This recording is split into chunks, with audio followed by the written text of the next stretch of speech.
রাশেদ প্রধান ক্ষমা চাওয়ার পরে আবারও তারেক রহমানকে খোঁচা দিয়ে কথা বললেন, ভিডিওটা আগে দেখুন। সরকারকে কঠিন ভাষায় কথা বললে তো কালকে আবার বাসায় হামলা করবে।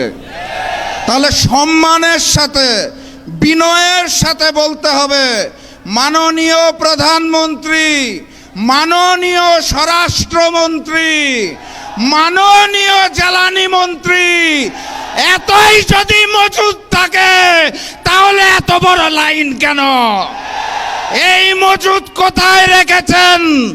নতুন হাওয়া ভবন কোথায় সৃষ্টি করেছেন? সম্মানের সাথে বলা হয়েছে তো নাকি? আলহামদুলিল্লাহ। আর আজকের এই সমাবেশ থেকে স্পষ্ট ভাষায় জানিয়ে দিতে চাই, গণভোটের জনরায়ের আলোকে ওই জুলাই সনদ এই বিএনপি সরকার বাস্তবায়ন করবে না।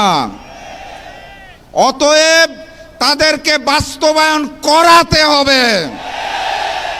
আর আমাকে যারা প্রতিদিন প্রতিনিয়ত হত্যার হুমকি দিচ্ছেন তাদেরকে স্পষ্ট ভাষায় জানিয়ে দিতে চাই, বাংলাদেশের মানুষের সাথে বেইমানি করে দিল্লির সামনে মাথা নত করে আপনাদের মতো প্রতিদিন ধুকে ধুকে মরব না।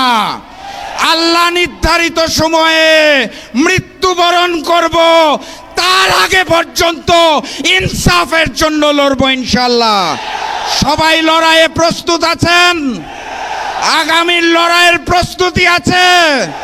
ইনকিলাব ইনকিলাব ইনকিলাব ইনকিলাব। দেখা হবে বিজয়ে। বিজয়ের পথে যাত্রা শুরু, জীবন অথবা মৃত্যু। আসসালামু আলাইকুম। এই ভিডিওটা সর্বোচ্চ পরিমাণ শেয়ার করে সবাইকে দেখার সুযোগ করে দিবেন।